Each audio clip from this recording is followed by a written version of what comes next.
Boa noite a todos. Que a graça e a paz do Senhor Jesus seja com cada um de vocês. Como é bom quando a igreja canta louvores ao Senhor de uma forma vibrante. Saiba que quando você canta ao Senhor, aí no seu lugar, no seu banco, você testemunha para a pessoa que está do seu lado sobre o Deus que você serve. Quando você canta, no momento do louvor, abra sua boca com vontade, com vigor, com força. A pessoa que está do seu lado vai ser influenciada pela sua conduta. Então, sempre aproveite o momento do louvor para soltar a sua voz, cantar. Isso comunica algo muito positivo sobre a nossa adoração e sobre o Deus que nós servimos, o único Deus verdadeiro. Abra sua Bíblia no Evangelho segundo João, no capítulo 8. Evangelho segundo João, capítulo 8. Vamos ler a partir do versículo 12.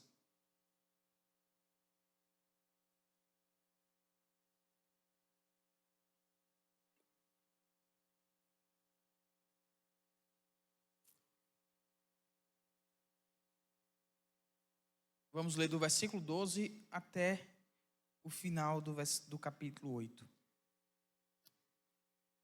Um texto um pouco longo, uma narrativa um tanto longa de uma situação de Jesus. Mas nós vamos ler esse texto e vamos meditar em algumas partes pontuais desse texto.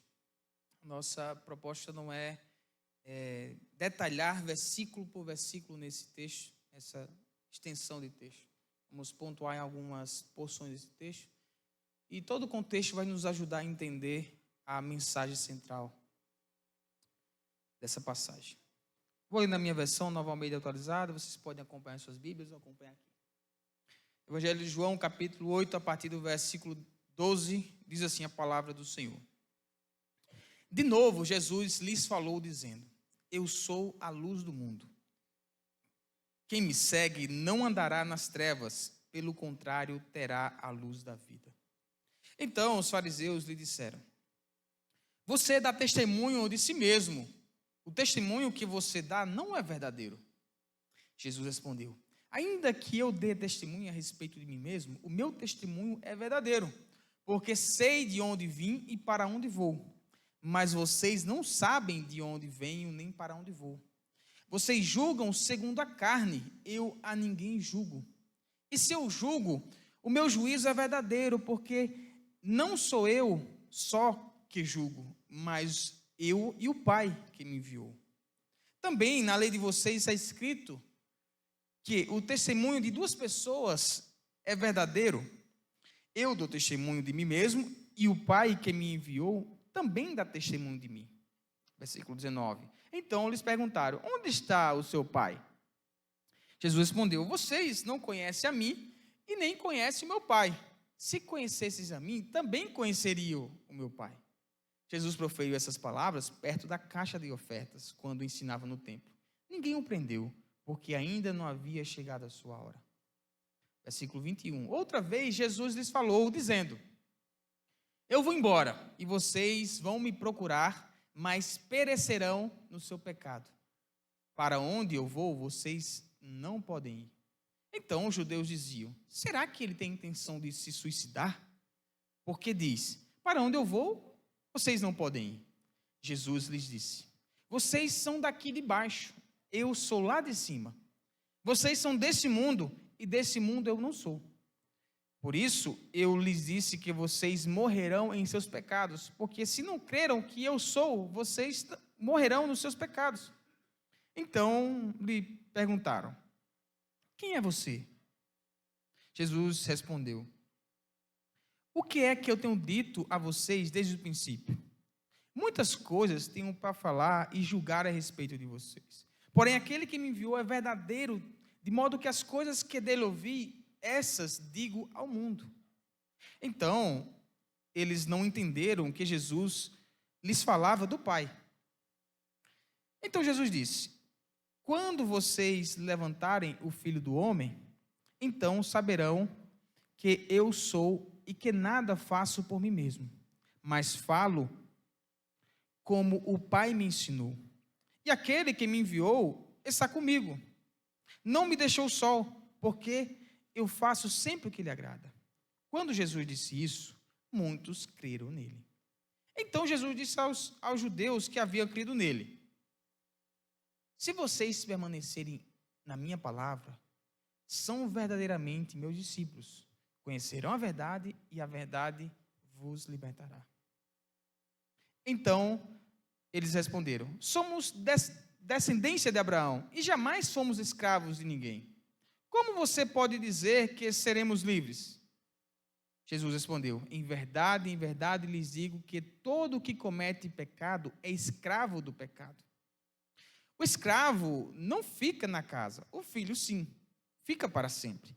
Se, pois, o Filho os libertar, vocês serão verdadeiramente livres. Bem sei que vocês são descendência de Abraão. No entanto, estão querendo me matar, porque a minha palavra não está em vocês. Eu falo das coisas que vi junto de meu Pai. Vocês, porém, fazem o que ouviram do pai de vocês. Então lhe disseram: nosso pai é Abraão. Mas Jesus respondeu: se vocês fossem filhos de Abraão, fariam as obras que ele fez. Mas agora vocês estão querendo me matar, a mim que lhes falei a verdade que ouvi de Deus. Abraão não fez isso. Vocês fazem as obras do pai de vocês. Eles responderam: nós não somos filhos ilegítimos, temos um pai que é Deus. Jesus disse: se Deus fosse de fato o pai de vocês, certamente me amariam, porque eu vim de Deus e aqui estou. Pois não vim de mim mesmo, mas ele me enviou. Por que vocês não compreendem essa minha linguagem? É porque vocês são incapazes de ouvir a minha palavra. Vocês são do diabo, que é o pai de vocês, e querem satisfazer os desejos dele. Ele foi assassino desde o princípio e jamais se firmou na verdade, porque nele não há verdade. Quando ele profere mentira, fala do que lhe é próprio, porque é mentiroso e pai da mentira. Mas porque eu digo a verdade, vocês não creem em mim. Quem de vocês me conhece, me convence de pecado? Se digo a verdade, por que não crê em mim? Quem é de Deus, ouve as palavras de Deus.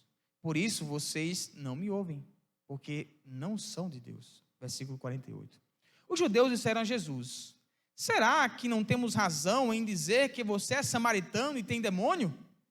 Jesus respondeu: eu não tenho demônio. Pelo contrário, honro o meu Pai, mas vocês me desonram. Eu não procuro a minha própria glória, a quem a busque e julgue. Em verdade lhes digo que se alguém guardar a minha palavra, não verá a morte eternamente. Então os judeus disseram: agora estamos certos de que você tem demônio. Abraão morreu, e também os profetas, e você diz: se alguém guardar a minha palavra, não provará a morte eternamente. Você não está querendo dizer que é maior do que Abraão, nosso pai, que morreu. Também os profetas morreram. Quem você pensa que é? Jesus respondeu: se eu glorifico a mim mesmo, a minha glória não é nada. Quem me glorifica é o meu Pai, o qual vocês dizem que é o Deus de vocês. Entretanto, vocês não o conhecem. Eu, porém, o conheço. Se eu disser que não o conheço, serei como vocês, mentiroso. Mas eu o conheço e guardo a sua palavra. Abraão, o pai de vocês, alegrou-se por ver o meu dia. E ele viu esse dia e ficou alegre. Então os judeus lhe perguntaram: você não tem nem 50 anos e viu Abraão? Jesus respondeu: em verdade lhes digo que antes que Abraão existisse, eu sou. Então pegaram pedras para atirar nele, mas Jesus se ocultou e saiu do templo. Amém, amém, amém. Graças a Deus por sua palavra. Queridos, o título que eu dei a essa mensagem foi Jesus segundo as Escrituras. Jesus segundo as Escrituras. Nós vamos pensar e meditar nessa noite sobre o Jesus como a palavra de Deus o apresenta.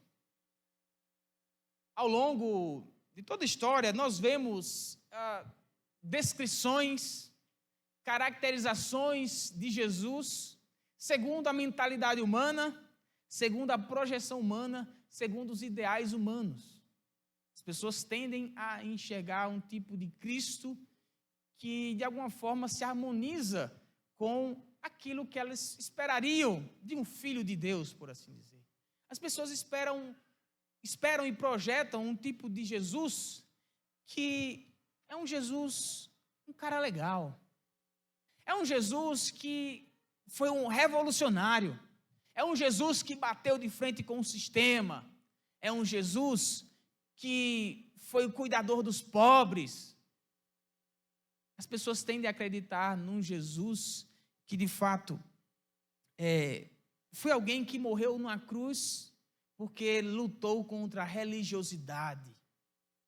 E diminuem a importância e o ser de Cristo conforme a palavra de Deus nos apresenta.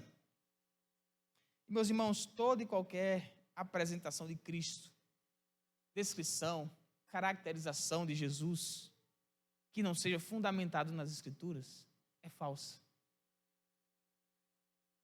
Qualquer tentativa de descrever um Cristo vencido por uma morte na cruz, como diz um cântico antigo, não creio num Cristo vencido, cheio de amargura, semblante de dor. Eu creio num Cristo de rosto alegre, eu creio num Cristo que é vencedor, como nós cantamos hoje. Venceu o Rei Jesus. E como nós conseguimos chegar a essa conclusão? Porque a palavra de Deus nos apresenta esse Jesus. E, meus irmãos e irmãs, tentando nos guiar para o Jesus segundo as Escrituras, é que eu pensei nessa reflexão para a nossa meditação nessa noite. Eu gostaria de pontuá-la em 3 momentos. Do versículo 12 ao versículo 30, nós vamos pensar em Jesus como ele mesmo se apresenta. Jesus é a luz do mundo. Do versículo 31 ao versículo 47, também Jesus como ele se apresenta. Jesus é a verdade que liberta. E de igual modo, dos versículos finais, do versículo 48 ao versículo 59, Jesus é o próprio Deus encarnado. Qualquer tentativa de diminuir Cristo, seja na sua divindade, na sua humanidade, é falsa, é uma ofensa à natureza de Cristo, como foi lido aqui no início do culto, pelo pastor Valmir. Quem é esse homem? Não conhecemos o seu pai e a sua mãe? Não sabemos a origem dele? Como ele está dizendo que desceu do céu? Estamos no momento, meus irmãos, nesse texto, de um embate semelhante à leitura inicial do culto. As pessoas estão próximas ali de Jesus, e Jesus faz afirmações categóricas acerca de si mesmo, e elas começam a perguntar a Jesus sobre quem ele é. O versículo 25 do capítulo 8 diz isso: quem é você? E nesses momentos, Jesus vai explicando acerca da sua própria natureza e de quem ele é.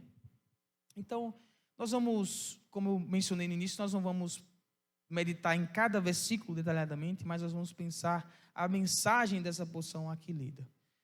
Do versículo 18 ao versículo 30, Jesus é a luz do mundo. Isso ele fala no versículo 12. Eu sou a luz do mundo.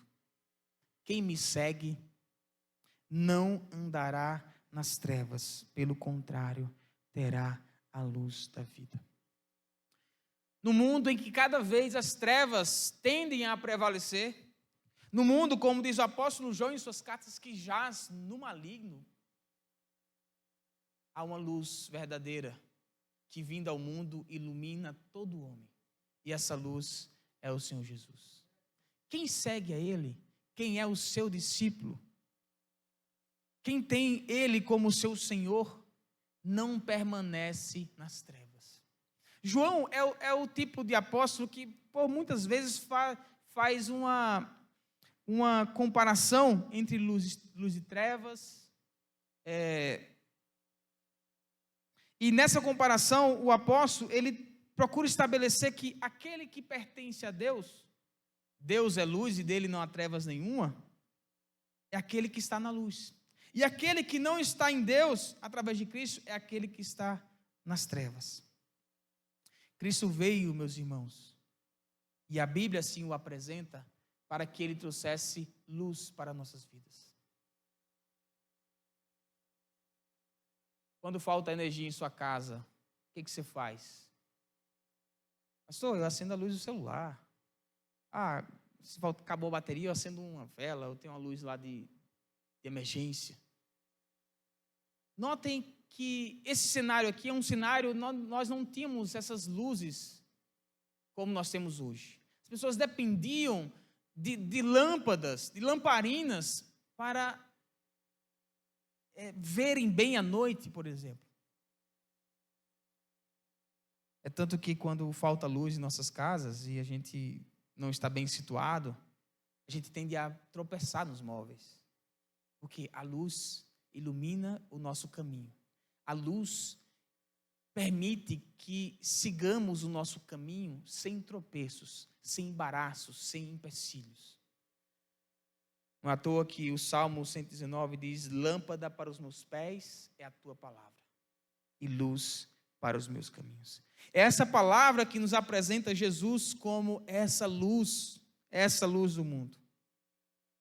E essa luz é especialmente para todos aqueles que vivem na miséria dos seus pecados, na promiscuidade, como nós anteriormente vivíamos, como diz o apóstolo Paulo, segundo as inclinações da nossa carne, fazendo a vontade da nossa carne e dos pensamentos, e éramos por natureza filhos da ira de Deus. Essa luz é para os que estão em trevas. Foi essa luz que irradiou nas nossas trevas interiores e trouxe à tona todos os nossos pecados conhecidos e a consciência de que perante essa luz ninguém pode prevalecer escondido. Foi essa luz que iluminou o nosso entendimento para o resplandecer do Evangelho, como diz o apóstolo Paulo em 2 Coríntios. As pessoas ficaram indignadas, os fariseus especialmente aqui, que estavam nesse embate com Jesus, dizendo que ele dava testemunho de si mesmo. E, segundo a lei, era exigido o testemunho de 2 pessoas. E Jesus vai dizer: olha, o meu testemunho é verdadeiro, porque tem o meu testemunho e tem o testemunho do meu Pai. Logo, a verdade naquilo que eu estou falando, segundo a própria lei que vocês, fariseus, estão observando. Então Jesus se apresenta como aquele que é a luz confiável, aquele que tem a verdade em sua boca, aquele que profere as palavras vindas do próprio Deus. Fariseus que viviam na obscuridade dos seus entendimentos, mesmo conhecendo a lei do Senhor, mesmo conhecendo a palavra. Talvez você conheça a palavra, leia a palavra, mas ainda não entende com a luz do Evangelho. Jesus teve um encontro com um mestre da lei, um fariseu, chamado Nicodemos, e João faz questão de dizer que eles se encontraram de noite. Alguns teólogos entendem que talvez seja uma menção às trevas do próprio Nicodemos, e depois daquele encontro, a luz veio à tona no seu entendimento.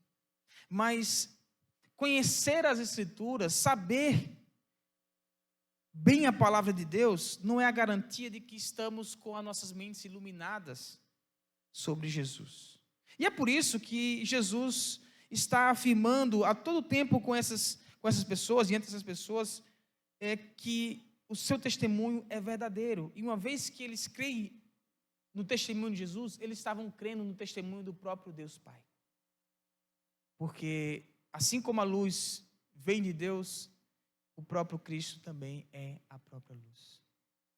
Jesus também é a luz para os que vivem na hipocrisia da consciência deles. Esses homens ficavam perguntando: será que ele tem a intenção de suicidar? Porque ele fica dizendo: para onde eu vou, vocês não podem ir. Eles ficam argumentando com Jesus que o pecado deles não são suficientes para condená-los. Meus irmãos, a hipocrisia de uma consciência cauterizada impede do resplandecer da luz do Evangelho. Jesus é a luz do mundo e quem o segue jamais anda em trevas. Para uma mente obscurecida no seu entendimento, ele é a iluminação necessária. Essa iluminação, esse Cristo alcançou a minha e a sua vida. Como alguém já disse, trevas nunca mais. Trevas nunca mais em nossas vidas. Falta de luz para compreendermos as verdades de Deus, nunca mais. Cristo iluminou a nossa mente. Cristo resplandeceu em nossos corações a verdade do Evangelho. Ele se mostrou aos nossos corações, ao nosso entendimento, e a luz sim brilhou na nossa mente e no nosso coração. Glória a Deus por Cristo. Cristo como a luz do mundo. E aqui, meus irmãos, não é Cristo como uma luz pessoal. Não é Cristo como uma luz mística. Não é Cristo como uma luz de uma religião. Cristo é a luz do mundo. Cristo é a luz para todos aqueles que se encontram em trevas. Cristo não é a luz apenas para o povo judeu. Cristo é a luz para todos aqueles que o buscam. Quando reduzimos Cristo a talvez uma fonte de luz, a um ser iluminado, já ouviram alguma coisa desse tipo? Jesus era um ser iluminado? Não! Jesus é a luz do mundo. Ele não contém a luz, ele não recebe uma luz e reflete essa luz, ele é a luz. Quando distorcemos a pessoa de Cristo, nós não conseguimos adorá-lo. Certamente estaremos crendo em outra pessoa, em outro ser. Sorrateiramente, meus irmãos e irmãs, essas mensagens têm se infiltrado no nosso meio. E devemos estar atentos para não diminuirmos a natureza de Cristo em nossos pensamentos, em nossas pregações, nossas mensagens. E qual o caminho para não fazermos isso? É observarmos Jesus como ele se apresenta na própria palavra. Nem mais, nem menos. Como disse um certo teólogo da Idade Média, os hereges jogam cal no nosso leite. Para quem não conhece o cal, né? O cal é a pedra depois de um processo e fica aquele pozinho branco. Processo de temperatura, em alta temperatura. E nessa fala, né, os hereges, eles jogam cal no nosso leite. Eles jogam um pozinho branco. E às vezes você nem percebe que está ali porque se mistura com a cor do leite. Qualquer fala que distorça a natureza de Jesus, diminua em sua essência, no seu poder, na sua humanidade, na sua divindade, é cal sendo arremessado, jogado no nosso leite. Ou melhor, na palavra de Deus. Saibamos reconhecer, saibamos defender, saibamos argumentar contra qualquer tentativa de distorcer o Cristo segundo as Escrituras. Jesus, ou melhor, João vai dizer que eles não entenderam o que Jesus estava falando.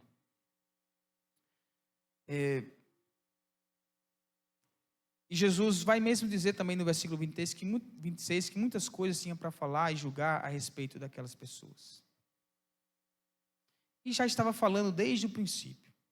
Muitos de fato creram em Jesus. Muitos de fato acreditaram na mensagem que Jesus havia proferido para os fariseus. E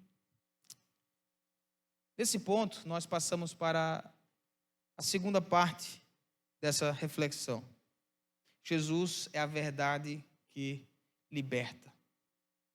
A partir do versículo 31, Jesus diz aos judeus que havia crido nele: se vocês permanecerem na minha palavra, aquilo que eu estou dizendo, não aquilo que vocês estão pensando, são verdadeiramente meus discípulos. A condição para ser um discípulo verdadeiro de Jesus é permanecer na palavra dele. Estamos tendo uma sala, inauguramos hoje uma sala na escola bíblica, onde trabalhamos sobre o discipulado. E essa sala não é para você que quer se batizar, não, é para você que já se batizou, é crente no Senhor Jesus, mas deseja desenvolver a sua caminhada com Cristo, ainda em coisas básicas, pilares básicos da fé. Porque, de fato, meus irmãos e irmãs, temos que permanecer nas palavras de Jesus para sermos verdadeiramente discípulos dele. E uma vez nessa relação com o próprio Cristo e a sua palavra, ele diz: conhecerão a verdade e a verdade os libertará. Jesus é a verdade, meus irmãos, que liberta. Hoje se fala muito sobre a expressão fake news. Notícias falsas. Quantas notícias falsas acerca de Jesus têm sido espalhadas hoje pelas redes sociais, boca a boca,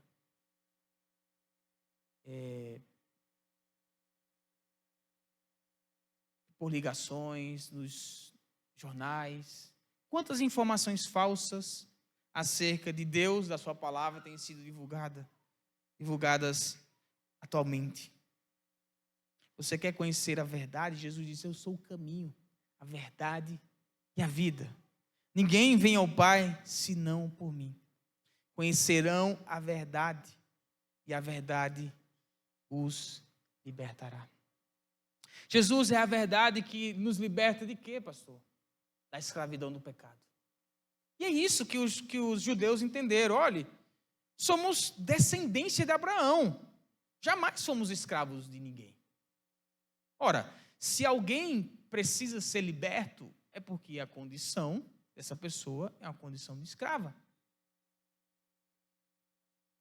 E eles raciocinaram perfeitamente. Olha, nós somos descendentes de Abraão, então, como você pode dizer que seremos livres? Não somos escravos.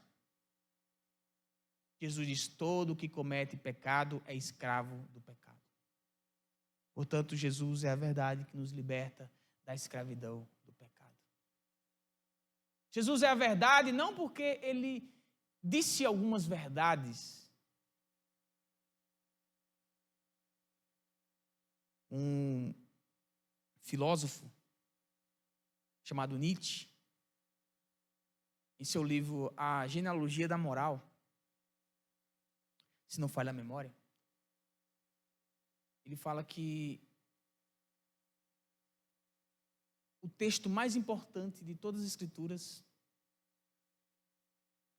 é a pergunta que Pilatos faz a Jesus: o que é a verdade? Pilatos faz essa pergunta a Jesus: o que é a verdade? Certamente Nietzsche estava totalmente equivocado na sua afirmação. Afinal, propôs a morte de Deus, propôs uma sociedade sem Deus, sem a crença em Deus. E por isso que Jesus, como a verdade que liberta, tem sido constantemente atacado. No mundo onde O conceito de verdade é relativo. No mundo onde afirmações do tipo não existe verdade absoluta são cada vez mais frequentes, precisamos todos os dias firmar nossa mente e os nossos corações nesse Jesus, que é a verdade. A verdade capaz de promover a libertação da escravidão do pecado. Quem comete pecado é escravo do pecado. Jesus vai dizer também: se o Filho vos libertar, verdadeiramente vocês serão livres. Como a verdade que liberta, Jesus também veio nos libertar do domínio do diabo. Por quê? Aqui eles estavam arrogando ou argumentando com Jesus que eles eram filhos de Deus. Jesus diz: olha, vocês não são filhos de Deus. Vocês estão fazendo a vontade do pai de vocês. E o pai de vocês sabe quem é? O diabo. E João, na sua epístola, vai dizer que o Filho de Deus se manifestou para desfazer ou destruir as obras do diabo. Jesus veio libertar as pessoas do domínio do diabo. Como nós expusemos aqui no domingo passado, acerca daquele endemoniado de Gadara, que estava sendo possuído por uma legião de demônios. E Jesus, em uma só palavra, em uma ordem, expulsa os demônios e liberta aquele homem do poder de Satanás. Jesus, de fato, liberta pessoas. Não só da escravidão do pecado, mas do domínio de Satanás, domínio do diabo. E como o diabo é o pai da mentira, Jesus vai dizer isso, ele profere mentira, fala do que lhe é próprio.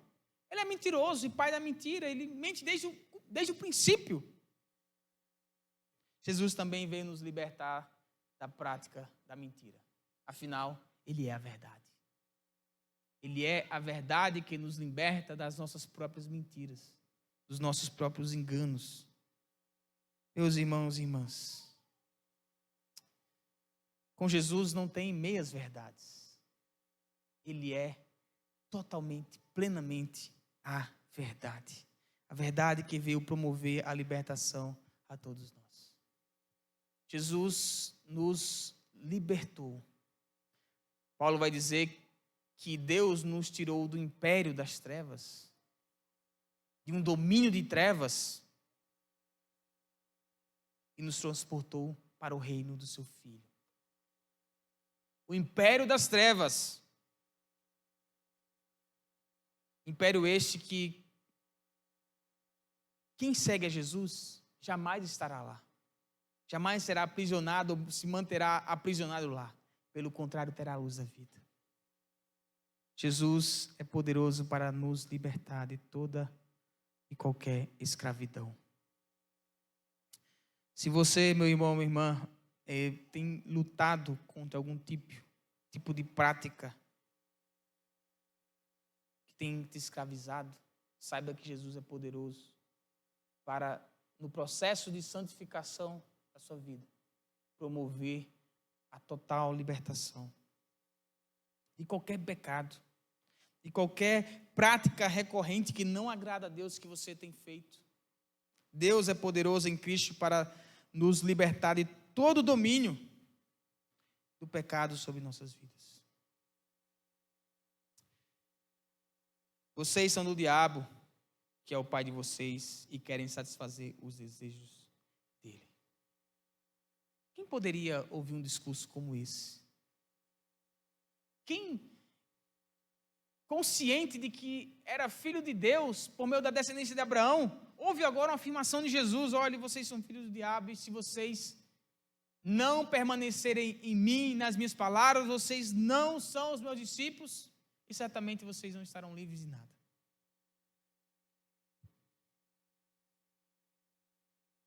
Versículo 46. 45, melhor dizendo, mas porque eu digo a verdade, vocês não creem em mim. Quem de vocês me convence de pecado? Se digo a verdade, por que vocês não creem em mim? Quem é de Deus, ouve as palavras de Deus. E vocês não me ouvem porque vocês não são de Deus. A evidência clara de que alguém realmente recebeu a Cristo é ouvir os ensinamentos dele, conforme a palavra dele nos ensina. Que essa verdade jamais seja diluída, que essa mensagem jamais seja comprometida, mas que ela seja sempre exposta na sua amplitude. Paulo, quando se reúne com os presbíteros de Éfeso, ele diz que jamais deixou de anunciar todo o conselho de Deus, de casa em casa. Que possamos reconhecer todos os dias esse Cristo, que é a verdade que liberta. E por último, meus irmãos, Jesus é o próprio Deus encarnado. Depois dessas afirmações tão categóricas, os judeus disseram a Jesus: olha, sem dúvida você tem demônio. Olha como as coisas são invertidas, não é? Jesus acabou de dizer que o pai deles é o diabo. Aí eles invertem e dizem: não, você que tem demônio. Olha o que você acabou de dizer. E você é um samaritano, era uma expressão para ofender um judeu por nascimento. Você é um samaritano, você tem demônio. Jesus argumenta contra eles, demonstrando a sua relação íntima com o próprio Deus Pai. E vai desenvolvendo a sua fala, o seu argumento, à medida que eles vão contra-argumentando Jesus. Versículo 52 diz: os judeus disseram: agora estamos certos de que você tem demônio. Sabe por quê? Porque Abraão morreu. Agora você diz que quem guardar a sua palavra não vai morrer? Como assim? Você está querendo ser maior do que Abraão? Porque para um judeu, você fazer qualquer comparação com Abraão era algo absurdo. Eles liam, por exemplo, afirmações do tipo: eu sou o Deus de Abraão, de Isaac e de Jacó. Eu sou o Deus das alianças, sou o Deus da promessa. E tinham Abraão como o pai da fé e aquela referência em autoestima. E qualquer pessoa que se colocasse na mesma condição de igualdade com Abraão ou superior seria uma ofensa extrema para o povo judeu. Mas Jesus, muito mais do que Abraão. E como o autor aos Hebreus vai dizer, Jesus, muito mais superior do que os anjos, muito mais superior do que Moisés, muito mais superior do que a lei, muito mais superior do que os sacrifícios. Jesus é o próprio Deus encarnado. Você não está querendo dizer que é maior do que Abraão, nosso pai, que morreu, e também os profetas. Quem você pensa que você é, Jesus? Aqui, meus irmãos, todas as vezes eles perguntam: quem é Jesus? Quem é Jesus? Quem é Jesus? Jesus sempre responde com base na sua relação íntima com Deus, com o seu próprio Pai. A identidade de Jesus foi sempre atacada ao longo da sua trajetória. Para que tivéssemos um Jesus claramente apresentado para nós segundo as Escrituras, aconteceram alguns embates, algumas tentativas de distorcer a natureza de Jesus, a sua identidade. Quem não lembra do episódio em que Jesus é batizado? Jesus está sendo batizado, o Filho nas águas, o Espírito em forma de pomba ali presente, o Deus Pai do céu falando: esse é meu Filho amado, em quem tenho prazer. A identidade de Jesus é de Filho de Deus, o próprio Deus em carne. Quem lembra o que acontece depois? Depois de uma declaração pública do próprio Deus de que ele era o Filho do Deus Altíssimo, quem lembra o que acontece depois? O que acontece depois é que Jesus é conduzido pelo Espírito para o deserto, para ser tentado pelo diabo. E quais são as perguntas que o diabo faz? Se tu és filho de Deus. Se você é filho de Deus, faça isso, prove. Por que Jesus provaria quem ele é?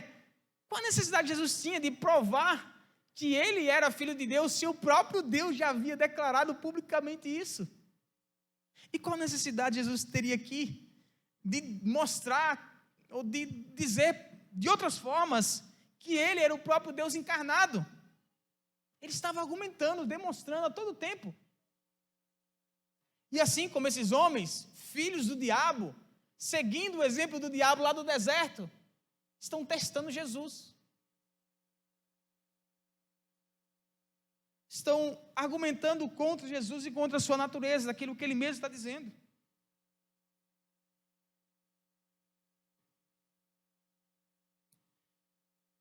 Jesus não procura a sua própria glória. Jesus procura a glória do Pai. Em todo momento ele aponta para a sua natureza em relação íntima com o próprio Deus Pai. Jesus diz que se ele disser que não conhece o Pai, ele está sendo mentiroso igual aqueles que estavam lhe perguntando. E o estopim dessa conversa está no versículo 56. Quando Jesus diz: Abraão, o pai de vocês, e aqui na minha interpretação, Jesus está sendo irônico, porque ele acabou de dizer que o pai deles é o diabo. Jesus está sendo irônico ao dizer: Abraão, o pai de vocês, Abraão, o pai que vocês estão dizendo que tem, sabe o que ele fez? Ele se alegrou por ver o meu dia. E ele viu esse dia e ficou alegre. Nós não sabemos ao certo a que momento da vida de Abraão Jesus está se referindo. Alguns entendem que o momento mais próximo, que talvez seria isso, é o momento que Jesus e Abraão está pronto para sacrificar Isaac. Onde ele vê a providência de Deus ali, no cordeiro enganchado nos arbustos. E Deus poupa Isaac. O autor aos Hebreus vai dizer que Abraão acreditava que Deus era poderoso para ressuscitar mortos. Se podemos recorrer a um momento da vida de Abraão, talvez seja esse, o mais próximo do que seria o dia que Abraão viu, o dia de Cristo, e ficou alegre. Esse foi o estupim. É difícil acreditar no Jesus, que não um Jesus que eu fabriquei na minha mente. É difícil engolir um Jesus que se apresenta essencialmente como ele é. E aí, essa revolta que foi causada aqui. Então, os judeus lhe perguntaram: você não tem nem 50 anos e viu Abraão? Que história é essa? Eles não disseram isso, né? Eu estou dizendo dessa forma. Jesus disse: em verdade, eu lhes digo, antes que Abraão existisse, eu sou. E aqui talvez, meus irmãos, é uma referência a uma expressão no Antigo Testamento, quando Deus diz: eu sou, Moisés, diga ao povo que eu sou, foi quem enviou você a eles. Antes que Abraão existisse. Quando pegamos a genealogia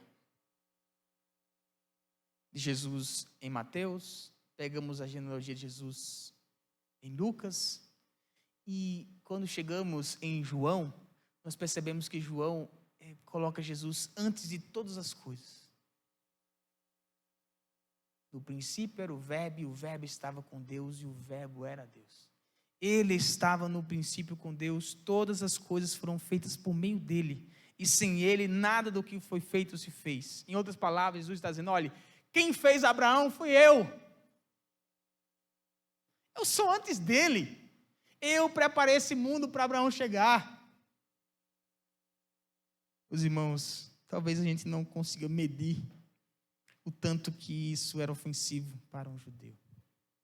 Mas eles entenderam.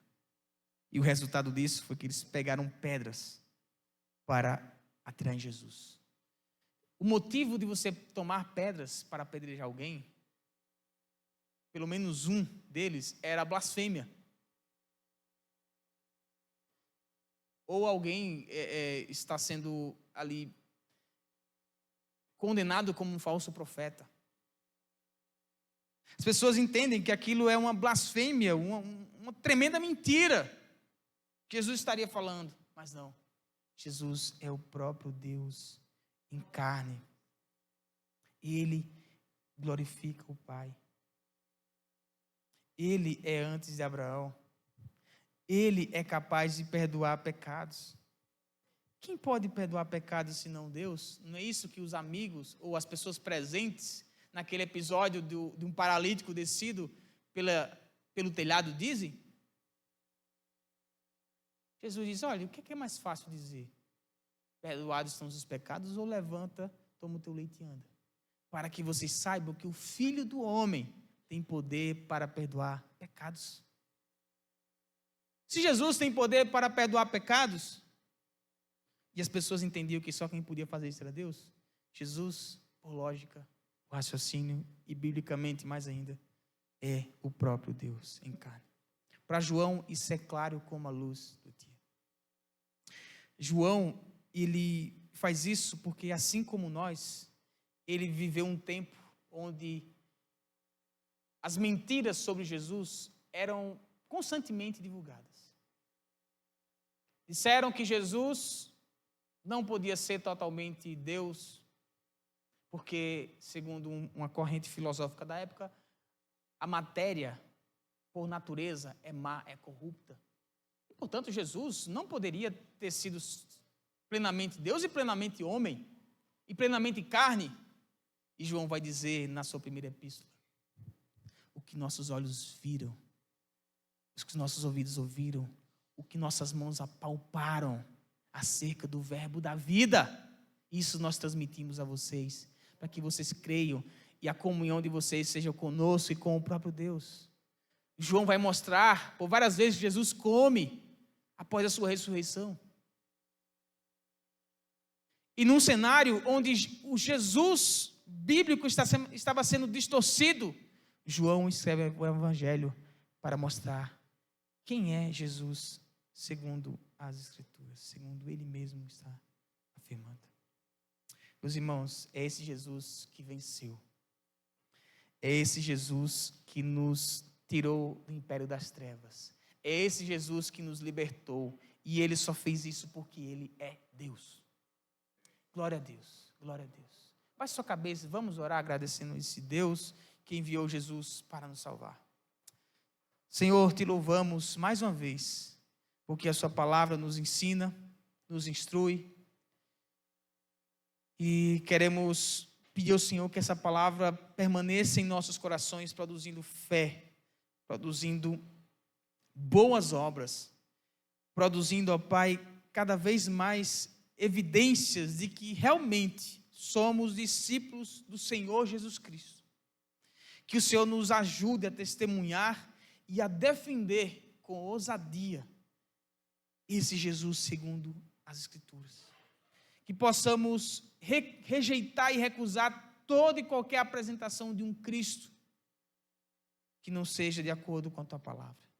Que a Tua palavra seja, de fato, a luz para o nosso entendimento, guia para os nossos passos e para todas as nossas reflexões acerca de Ti, meu Pai, acerca do Teu Filho, acerca do Teu Espírito. E que jamais a identidade de Cristo possa ser questionada em nossos corações. Em nome de Jesus, em nome de Jesus.